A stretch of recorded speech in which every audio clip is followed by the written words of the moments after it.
Good afternoon, everyone. Thank you so much for joining us for Accelerate Now, and welcome to Business Ideation. It's really great to see this group of people and have this opportunity to connect and stay cozy at our houses, even though it's wintertime. And thank you again for joining us. My name is Sarah Bentham, and I'm the director of the Henry Bernick Entrepreneurship Center. We are located inside Georgian College, and we help support businesses with their growth, business strategy, business ideation, and we provide mentorship, support, resources, and connections. We're really excited to include you within our event today, and also with the supports that we provide at the Henry Bernick Entrepreneurship Center. Join a startup in the prepaid market, which was ultimately sold to AT&T. John has spent many years mentoring entrepreneurs through BioEnterprise Corporation, Mars Discovery District, Innovation Gallup, and many more. He was named the founding executive director of the Henry Bernick Entrepreneurship Center at Georgian College, and served in that role from 2014 to 2019. John has been a board member of the Greater Barrie Chamber of Commerce, Georgian Angel Network, and the Sandbox Center. John lives with his wife Cheryl in Barrie, Ontario, and he's the proud father of 2 grandchildren and grandfather of a wonderful grandson. Thank you so much, John, for being here today, and we can wait to learn from you. Thank you, everybody. Thank you so much, Cecilia and Sarah. Good to be back with my friends from the Bernick Center. And I see a few friends online as well, and so some folks that I haven't seen for quite a long time, and good to reconnect, even if it's in a virtual way. 10 slides or something like that will talk to things that I think you should think about before you plunge in too deep. But best to think about them now so that they don't surprise you a little bit later on. So I'll start taking you through that. And I will say that if folks have questions, I think probably go to the chat line and type them in there, and we'll try and keep an eye on that.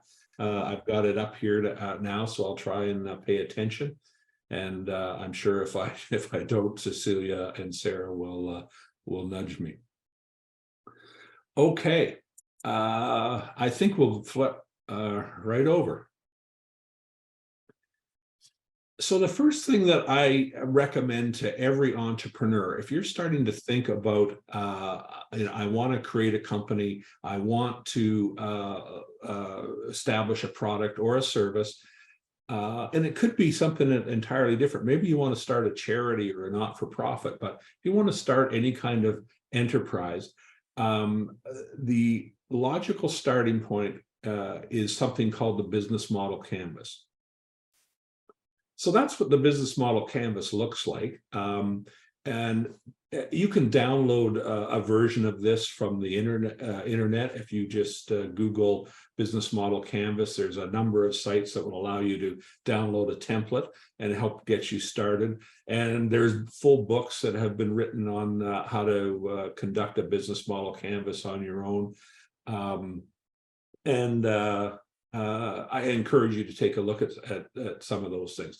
But you can do this. You don't need to download the template. If you had a whiteboard, a blackboard, a single piece of paper, a PowerPoint template that you want to open up, you can conduct your own business model canvas and get started on that just about with any of those tools. Business model canvas is really a map to show how your company makes money. And so that's really what a business model is. The Accelerate Now folks have a more robust demonstration of the business model canvas available. I believe it's on YouTube. And if you want to capture that QR code, it will take you to that particular session, and you can get a pretty good feel for what the business model canvas is all about and how you can conduct your own thing. For anybody that is considering developing a product or service is to establish what your value proposition is. And very simply, an old business partner of mine used to always talk to me about WIFM. WIFM is an acronym. for what's in it for me. Starting a business in Canada, I'm going to give you a sort of a primer on things that I think you should think about. And you want to think about these things now before you get too far down the road. You don't want to get surprised by them. One is do your market research. Establish is that we're not the only person that thinks that this is a good idea. That there's thousands and maybe millions of other people that think this is a good idea and are willing to pay for it, which is the other piece of that. Different segments, and we need to understand who those segments are, because that's going to help us figure out how we reach them. Go out and talk to people. You don't want to start conceiving your business and moving forward on your business plan without talking to people outside your own organization or outside your own, and talk to people, customers, suppliers, potential partners of all kinds, service providers like bankers, lawyers, accountants, all of those people, and start to pick their brains, assess what kind of connections and what kind of value they can give you. This plan is kind of like the recipe. You want to figure out what are the ingredients of your business, what are the parts that you need to assemble, what are the tools and equipment that you're going to need to make it successful, what kind of connections in terms of business connections are you going to need to have, what kind of money is it going to take. You're going to think about that. So the business plan is really about all of that, and it's designed to make you think about all the parts of your business so you don't get surprised. Business plan yourself, but what I recommend is you download a template. You can go online, act as a guide so that you address all the various aspects of your business. Rather than, here's a big one. What I recommend to clients is this: if you're considering launching a business, map it out in your head. Map it out using that business model canvas that we talked about. What is it going to look like? And think about what a point in time in the future. Let's say I'm going to launch a business and I'm starting today, and I think that I can be in the marketplace selling product 1 year from today. And what I want to do is imagine or forecast, how much is it going to cost me to go from where I sit right today to the time that I sell my first product or service? You can get to the end of the race before you start it. That's my message to you. Decide how much you're willing to invest or lose. So that marker for yourself, because again, what entrepreneurs tend to do, we get excited about our product or service, about building up this company and realizing our ambitions and our dreams. And sometimes we don't know when to stop. Starting a business takes twice as long and costs twice as much as you can ever imagine, because things don't always go according to our plan. Things happen. 4 months ahead, what am I going to need? Am I going to need to hire somebody 4 months from now? Am I going to need to buy a piece of equipment in the next 4 months? How am I going to manage that from a cash basis? And your customers to pay you. Think about who you'd have on your team. People that have different life experiences, different cultural backgrounds, different educational experiences, different work experiences, different talents and skill sets.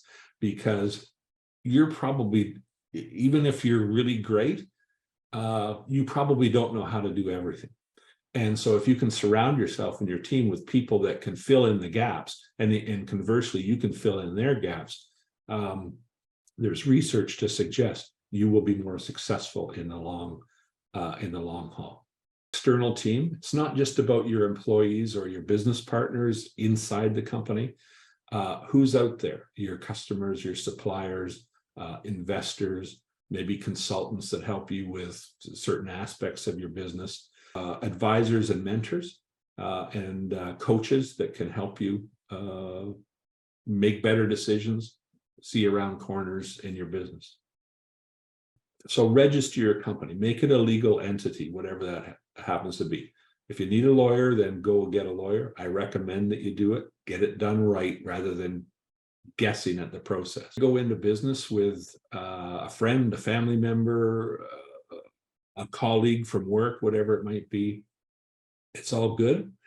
Write down, what does that partnership look like? Have an agreement, a legal document that says, this is what our partnership looks like. Make sure you have an escape clause. Sometimes businesses go badly. Sometimes relationships go badly. You need to plan for the day that things go badly, and you don't want to do that as things are starting to crumble.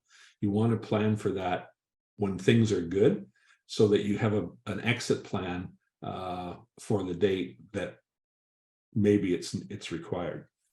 A sole proprietorship, I don't recommend it. It's a legal entity. It's quite legitimate. It doesn't protect you from others. If I'm going into your place of business and I slip on your sidewalk on the ice, I can take you to court. If you're a sole proprietor legally, I can come after your business and try and exact a financial penalty from your business, but I can also try and exact a financial penalty from your personal life, your home, your car, other assets that you have. If I incorporate or set up a partnership, I can't do that. I can't come after your home or your car. So that's why I recommend you don't go there. Corporate structure and governance, make it a legal entity, do the paperwork, pay the fees, get your business established early on. Protect your name. You can register your corporate name, your product names, your trademarks, things like that, and make sure you get your accounting book set up. If you're creating products or creations, protect them. Talk to a patent agent. They can help you identify what you need to protect from others. If you create XcelerateNOW has some more expansive material on patents, copyrights, trademarks, trade secrets, all of those good things that become what we call intellectual property.